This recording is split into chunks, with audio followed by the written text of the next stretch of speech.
ఓం శ్రీ మాత్రే నమః. ఇప్పుడు మేము కంచిలో ఉన్న ఏకాంబరేశ్వర ఆలయానికి వెళ్తున్నాము. ఆ ఏకాంబరేశ్వర ఆలయానికి ఆ పేరు ఎలా వచ్చింది, అసలు స్వామి ఇక్కడ ఎలా ప్రతిష్ఠించబడ్డాడు, ఎలా వెలిసాడో తెలుసుకుందాము. కంచిలో ఉన్న ఈ ఏకాంబరేశ్వర దేవాలయము పంచభూత క్షేత్రాలలో ఒకటి. ఏకామ్ర, ఆమ్ర అంటే మామిడి, అంబర అంటే వస్త్రం లేదా ఆకాశం అని అర్థం వస్తుంది. అంటే స్వామి ఇక్కడ మామిడి చెట్టు కింద వెలిసిన కారణంగా ఏకాంబరేశ్వర స్వామి అని పేరు వచ్చింది. ఈ క్షేత్రం యొక్క పురాణ గాథను మనం చూడాలి అనుకుంటే ఆలయం ప్రవేశ ద్వారం వద్ద ఎడమ వైపున చిత్రాలలో తిలకించవచ్చు. ఆలయంలో 4 వైపులా 4 గాలిగోపురాలు ఉంటాయి. ఒక్కొక్క గాలిగోపురం ఎత్తు 57 మీటర్లు. దేవాలయం లోపలి మండపంలో 1000 స్తంభాలు ఉంటాయి. ఆ 1000 స్తంభాలు ఉన్న మండపాన్ని దాటుకుని మనం లోపలికి వెళ్తే స్వామి దర్శనం మనకు కలుగుతుందన్నమాట. ఆలయంలో 1008 శివలింగాలు ప్రతిష్ఠించబడి ఉన్నాయి. అలానే ఈ దేవాలయంలో ముఖ్యంగా ఎక్కడైతే స్వామి మామిడి చెట్టు కింద వెలిసారో ఆ మామిడి చెట్టు కూడా ఉంటుంది. ఈ దేవాలయంలో ఉన్న 3500 సంవత్సరాల వయస్సు కల మామిడి వృక్షంలోని 4 కొమ్మలు 4 రకాల రుచిగల పళ్ళు కాస్తాయి.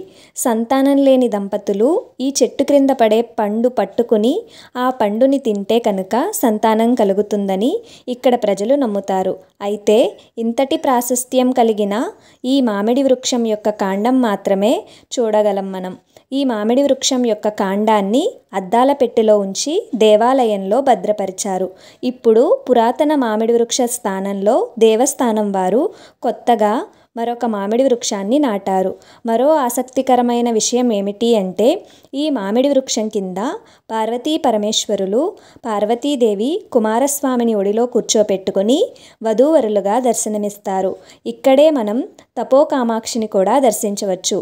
ఈ క్షేత్రము 108 వైష్ణవ దివ్యక్షేత్రాలలో ఒకటి. తిరునల తింగల్ తుండం అనే మహావిష్ణువు సన్నిధి ఉంది.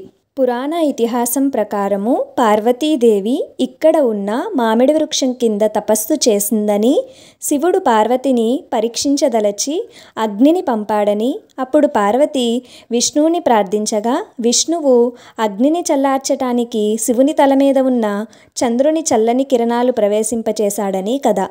తర్వాత శివుడు పార్వతి మీదకు గంగను ప్రవహింపచేయగా పార్వతి గంగను ప్రార్థించి వారిద్దరూ శివుడి భార్యలని చెప్పగా గంగ పార్వతికి హాని జరపలేదు.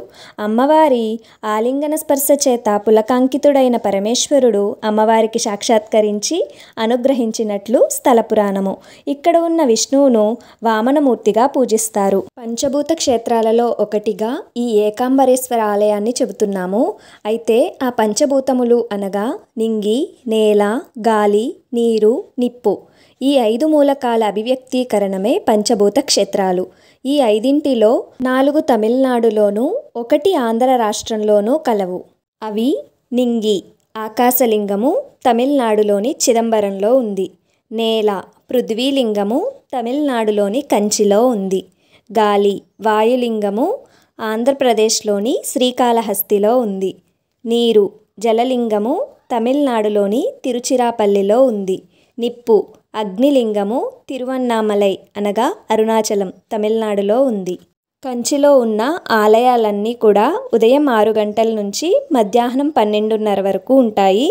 మరలా సాయంత్రము 4 గంటల నుంచి రాత్రి 8:30 వరకు ఉంటాయి. ఈ ఆలయం అనేది చాలా విశాలంగా ఉంటుంది.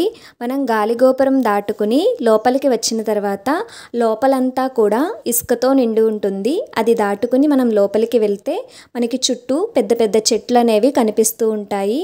వాటిని దాటుకుని మనం ముందు నుంచి వెళ్తే ముందుగా మనకి నందీశ్వరుడు కనిపిస్తాడు. ఆ నందీశ్వరుడి నుంచి ఆ లోపల మండపంలో 1000 స్తంభాలు ఉంటాయి. ఆ 1000 స్తంభాలని దాటుకుని లోపలికి వెళ్తే మనకి స్వామి దర్శనం అనేది ఉంటుందన్నమాట. మనం ఉచిత దర్శనం అయితే కొంచెం దూరం నుంచి చూస్తాము. అదే మనకి అక్కడ టికెట్ వచ్చి 20 రూపాయలు మాత్రమే. ఆ 20 రూపాయల దర్శనం కనుక తీసుకున్నట్లయితే మనం స్వామిని చాలా దగ్గరగా చూడొచ్చు. మేము వెళ్ళేసరికి 6:20 అవుతుందన్నమాట. అప్పుడు ఇంకా చీకటి పడలేదు మేము లోపలికి వెళ్ళినప్పుడు. అప్పుడు స్వామికి లోపల హారతి ఇస్తున్నారు. చాలాసేపు ఉన్నాము. టికెట్ తీసుకుని మనం లోపలికి వెళ్తే ఇంకా దగ్గరికి వెళ్తామన్నమాట. స్వామివారిని దగ్గరగా చాలాసేపు చూసామన్నమాట. అలా చూసిన తర్వాత వెనక వైపుకు వెళ్తే మనకి మామిడి చెట్టు అనేది కనిపిస్తుంది. ఇదే ఆ మామిడి చెట్టు ఉన్న స్థలం అన్నమాట. ఇక్కడే అమ్మవారు స్వామివారి కోసం తపస్సు చేశారు.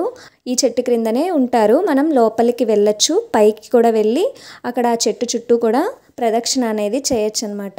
అక్కడ మీరు పూజారి గారిని అడిగితే ఆయన కూడా వివరంగా చెప్తారు. ఆ మామిడి చెట్టు 5 రకాల పండ్లను ఇస్తుందని చెప్పారనమాట. మనం కోరిన కోరికలు ధర్మబద్ధంగా ఉంటే అవి ఖచ్చితంగా నెరవేరుతాయి. మేము ప్రస్తుతం వెళ్ళేటప్పటికి ఆ మామిడి చెట్టు నిండా పూతతో ఉందన్నమాట. అలా ఆ మామిడి చెట్టు కింద దర్శనం చేసుకుని మళ్ళా బయటికి వచ్చాము. మేము అలా బయటికి వచ్చేసరికి చీకటి పడిపోయింది. 10 నిమిషాలు తక్కువ 7 అయిందనమాట. పక్కన కోనేరు ఉంది, మీకు కనిపిస్తుందా? పుష్కరిణి, స్వామి పుష్కరిణి అనమాట. చాలా ప్రశాంతంగా ఉన్న ఆ ఏకాంబరేశ్వరుని ఆలయ సన్నిధిలో కాసేపు అలా కూర్చుని అప్పుడు బయలుదేరామన్నమాట. బయటికి వెళ్ళాక మేము తర్వాత వెళ్ళిన ఆలయం వచ్చి వామన అవతారంలో ఉన్న స్వామి ఆలయం అన్నమాట. అక్కడ ఆ స్వామి ఆలయ దర్శనం అనేది, అలానే ఆలయ విశిష్టత గురించి తర్వాత వీడియోలో తెలుసుకుందాము. ఓం శ్రీ మాత్రే నమః.